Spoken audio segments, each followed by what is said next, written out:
Bismillahirrahmanirrahim. Assalamualaikum warahmatullahi wabarakatuh. Waalaikumsalam. Hamdan wa syukran lillah wa salatan wa salaman ala rasulillah. Amma ba'du, yang saya muliakan para hadirin hadirat yang dirahmati Allah, yang pada malam hari ini sungguh-sungguh merupakan suatu peristiwa besar barangkali ya. Bukan saja karena berkumpulnya beberapa guru besar, saya hitung ada 7 nih guru besar, tapi kita sekarang bertemu untuk membicarakan satu konsep besar, yaitu tentang Islamofobia, musuh peradaban. Mungkin berlebihan kalau disebut saya narasumbernya. Ini sebenarnya gawainya Profesor Hasim juga ini. Berawal di rumah beliau di kampus ketika itu Ramadan 2021 ya. Kita berbuka bersama dan kemudian kita mengadakan diskusi. Topiknya pada waktu itu Islamofobia. Dan berbicara pada waktu itu diminta saya, tentu beda ini tausiah Ramadannya di Kahmi rupanya beda dengan tausiah Ramadannya di MUI gitu kan, ataupun di dewan dakwah. Tausiah di MUI itu kan bicaranya tentang bagaimana supaya kita bertakwa, kemudian bagaimana kita hidup bahagia di akhirat, di dunia. Dewan dakwah gitu juga, bicara bagaimana supaya Islam itu menjadi bahagian daripada sistem kehidupan bernegara. Tapi di kami juga lain rupanya ya. Di kami tausiahnya itu bicara tentang bagaimana nasib bangsa dan juga nasib peradaban itu sendiri. Jadi saya pada waktu menerima permintaan itu agak apa juga itu, agak gelagapan juga ya, dari mana bicaranya ini gitu ya. Pada waktu itu saya hanya mengingat ada sebuah buku yang saya baca pada waktu saya kembali dari visiting profesor di Kamboja. Saya mampir di Kuala Lumpur menunggu jadwal ke Kuala Namu itu. Di sana saya melihat-lihat buku gitu. Jadi ada buku itu The World Without Islam, ya, Mike Fuller itu ya. Saya tanya, ini berapa ini? $45 harganya. Ada diskon 20%. Saya hitung gitu, wah, nggak cukup uang saya kan. Saya balik ke ruang tunggu, saya buka WiFi bandara, saya share itu buku. Ternyata cerita Fuller pada waktu itu menarik sekali. Jadi disitulah saya mulai pembicaraan kita di Ramadan itu. Dan malam hari ini kita sambung setelah berbagai tulisan dari teman-teman itu terkumpul. Ini saya baca dulu ya. Terkumpul Pak Fuad sendiri yang sebagai host pada malam hari ini ya, tuan rumah, yang tadi menyebutkan ini kafe Lazis ya. Bagus. Tapi suasananya itu macam di Hamburg juga. Ya, begitu saya masuk tadi ya, ini macam Hamburg juga ya. Jadi mini Hamburg sebenarnya ya. Memang orang alumni Jerman tuh gak bisa meninggalkan Jermannya ya. Kalau kita pergi ke beberapa tempat di Hamburg situ, nuansa dindingnya nih, saya ingat sekali nuansa dinding itu ya. Wah, jadi seolah-olah diskusi kita ini di Hamburg juga ini. Jadi masuklah beberapa tulisan ya dari Pak Jainul Fuad sendiri ada, kemudian dari Pak Prof Hasim ya, masuk tulisan itu, dan kemudian dari Prof Haidar, dari Prof Hasan Bakti, dan dari eh, awal time juga ya. Tadi disebut apa namanya tadi, pengamat politik ya, analis politik. Saya mengikuti analisis politiknya itu menarik ya, dan menggigit juga. Dan ada juga sinyal-sinyal kebenarannya gitu ya. Mungkin analisisnya itu benar dan bisa nanti menjadi kenyataan. Kemudian Prof. Dr. Hasan Bakti juga menulis, Dr. Mustafa Kemal, Profesor Dr. Rita F. Dalimunte, Dr. Mardianto, Dr. Muhammad Hafiz MA, Profesor Pujiati M. Sols, PhD, Dr. Dilizar, kemudian Profesor Dr. Randa Luciana Andriani Lubis, Profesor Dr.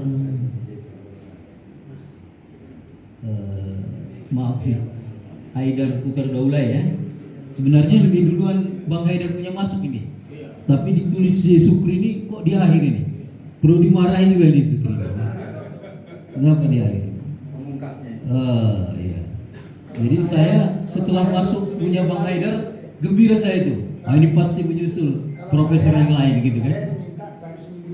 Tapi sudah di atas namanya. Wah itu lain ini, Sukri ini lain ini. Dan kemarin itu saya minta juga supaya Pak Dr. Warjo ikut ya sebagai ahli politik gitu ya. Kalau ada analisis politik mesti ada ahli politiknya kan, pakar politiknya. Jadi pada malam hari ini saya sangat bersemangat dan gembira karena dengan kehadiran kita dan partisipasi kita dalam sebagai entry di dalam buku itu nanti itu, ini sudah nampaknya betul-betul akan menjadi kenyataan. Dan buku ini akan kita harapkan menjadi buku yang baik, yang bisa merubah pandangan orang. Bukan saja pandangan kita secara internal umat Islam, tetapi pandangan daripada orang di luar Islam. Yang sebenarnya kita harapkan itu pandangan orang-orang Islam itu sendiri. Karena ternyata banyak tanpa disadari orang Islam itu sendirilah yang Islamofobia ya. Yang fobia itu kan artinya ketakutan yang berlebihan. Jadi ketakutan dan berlebihan terhadap Islam. Walaupun sudah terjadi shift paradigm, itu semacam pergeseran paradigma dunia dengan adanya resolusi PBB 15 Maret 2020 ya Bang. Iya Pak. Ya Pak Asim ya.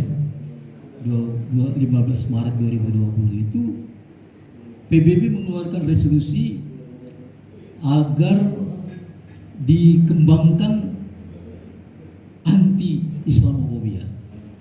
Ini suatu pergeseran pandangan dunia yang ini sebenarnya disponsori oleh Pakistan dan negara-negara OKI, 57 negara, dan anehnya itu didukung oleh Cina dan Rusia. Ya, resolusi ini didukung oleh Cina dan Rusia. Dan aneh mungkin ini satu politik juga ini. 153 negara. 193 negara akhirnya ikut mendukung, dan kemudian Amerika yang paling getol. Ini perkembangan ini sangat menarik, tetapi apakah itu hanya pada permukaan? Inilah yang menjadi persoalan kita. Apakah itu hanya merupakan lip service saja ya. Lip service dalam arti kata domestifikasi kekuatan Islam itu, atau domestifikasi terhadap Islam itu sendiri. Bagaimana Islam itu sebagai kekuatan peradaban itu bisa dilumpuhkan. Apakah seperti itu? Karena itu buku ini kita harapkan nanti justru bisa bukan menggempur Kemarin kita namakan menggempur ya. Pertamanya diskusi kita di rumah Pak Asim menggempur Islamofobia. Tapi kemudian kita mikir, kalau menggempur itu seolah-olah kita melakukan deklarasi perang, gitu ya. Dan itu mungkin kurang produktif. Tapi kita ingin mengajak bangunnya satu kesadaran bahwa Islamofobia itu musuh peradaban. Adanya pandangan Islamofobia yang hidup di dalam satu sistem kehidupan negara ataupun bangsa ataupun kegiatan global, pergaulan global, itu justru akan menghancurkan peradaban itu. Oleh karena itulah maka diskusi terakhir kita ingin namanya itu nanti buku itu Islamofobia musuh peradaban. Tapi begitupun, karena ini kita harapkan menjadi konsumsi bukan saja alumni kami, tapi justru seluruh umat Islam, termasuk tokoh-tokoh Islam yang nanti ada di birokrat, yang ada di politisi, yang ada di berbagai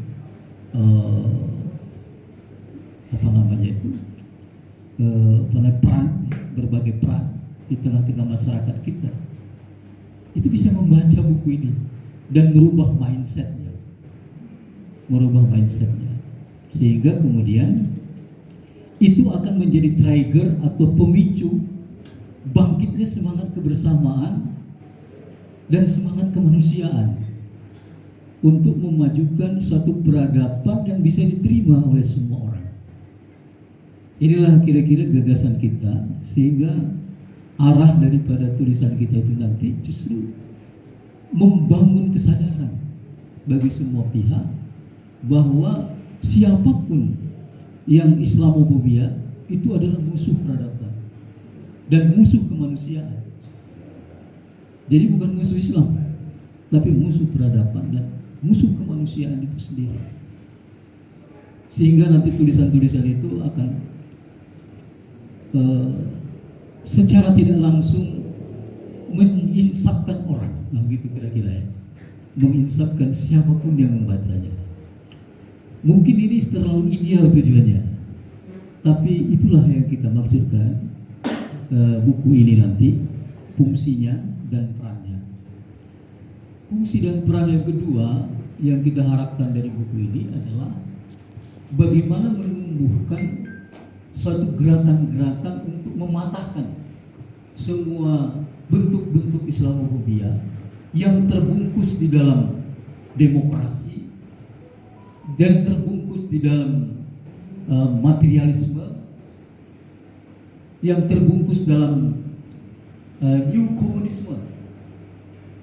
Sekarang Islamofobia itu terbungkus di dalam bentuk-bentuk yang seperti itu, yang terbungkus dalam kegiatan-kegiatan perdagangan, terbungkus dalam isu-isu hak asasi manusia, terbungkus dalam isu-isu ideologi politik dan pertahanan keamanan dan lain-lain. Bungkusnya itu sehingga kita susah mengenalinya, sehingga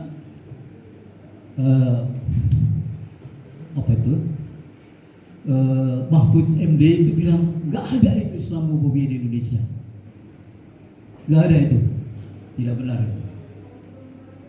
Islamofobia nggak ada di Indonesia. Buktinya katanya itu istana justru nggak Islamofobia. Menteri-menteri lebih banyak itu orang Islam. Begitu dia membuat bukti-buktinya. Tapi kalau kita bisa melihat secara pelan-pelan begitu ya, dan secara mendalam, maka kita akan jumpai berbagai bentuk Islamofobia itu. Misalnya ketika Menteri Agama dijabat oleh katakanlah sebelum Menteri Agama yang sekarang, itu jelas-jelas menyatakan sekolah-sekolah agama itu sarang terorisme, radikalisme, gitu. Dan banyak hal-hal lain yang kita lihat. Ketika Pak Edi menyatakan bahwa wisata halal itu harus dilakukan di Sumatera Utara ini, rame-rame orang protes dan kemudian melakukan pesta makan babi gitu ya. Ya begitu-begitu nampaknya. Dan itu tidak ada yang secara spontan menyatakan itu merupakan penghinaan agama atau menyinggung perasaan orang Islam. Tidak ada. Pembakaran masjid di mana-mana juga terjadi. Tetapi tidak ada yang menyatakan itu pelanggaran HAM. Tapi ketika gereja terbakar itu sedunia menyatakan itu pelanggaran HAM. Banyak hal-hal yang terjadi di masyarakat kita seperti begitu yang kita rasakan gitu ya. Dan kemudian kebijakan-kebijakan pemerintah sendiri, bagaimana negara secara terang-terangan menyatakan bahwa tidak boleh politik identitas gitu ya. Itu persoalan-persoalan yang dibungkus atau terbungkus dalam bentuk Islamophobia baru mungkin, yang kalau analisis politik barangkali akan membahasnya lebih tajam, dan ahli politik juga bisa melihat bagaimana Undang-Undang Dasar 45 itu didegradasi sebegitu rupa sehingga sumber-sumber norma daripada Undang-Undang Dasar yang sangat kental Islam itu digusur dengan berbagai produk-produk hukum yang dihasilkan oleh parlemen kita, DPR kita. Itu barangkali bisa kita cermati merupakan Islamophobia bungkus baru gitu. Dan itu sangat merugikan bangsa ini, dan sangat merugikan kemanusiaan, dan sangat merugikan peradaban. Mungkin inilah sebagai pengantar ya. Di dalam diskusi kita di rumah dinas Pak Dr. Deluzar, saya diminta menjadi editornya. Kemudian Profesor Arlina ya, anaknya Pak Profesor Dr. Panandi Lubis. Ini berbahagia abang kita tuh, anaknya sudah profesor dan bisa meneruskan perjuangannya. Kita ini memang hebat juga ini alumni kita ini. Ayahnya profesor, anaknya pun profesor, kan gitu ya. Begitulah memang insan cita yang diinginkan HMS menjadi insan akademis. Jadi tugas ini saya pertama-tamanya susah ini menerimanya. Tapi karena saya lihat nanti nggak jadi, ya oke lah. Pada waktu itu Pak Kepala Dinas Kesehatan bilang, nggak usah lah abang tuh memberat-berati dia, kan dia sudah senior kita tuh katanya kan. Saya ingat betul itu di rumah itu. Udah senior kali tuh. Kita lah yang muda ini kan. Tapi akhirnya keluar juga SK-nya, saya lihat senior juga. Iya. Jadi malam ini saya ketakutan, kegagapan saya itu hilang karena kita hadir semua di sini, sehingga nanti bisa memperkaya dan memberikan masukan-masukan sehingga buku ini betul-betul nanti bisa kita rampungkan dan menjadi buku yang seperti tujuan kita untuk menulisnya itu. Inilah sebagai pengantarnya. Mungkin lebih dari 15 menit. Pas ya? Terima kasih. Assalamualaikum warahmatullahi wabarakatuh. Kita berikan tepuk tangan sama Bang Parudin dulu. Terima kasih.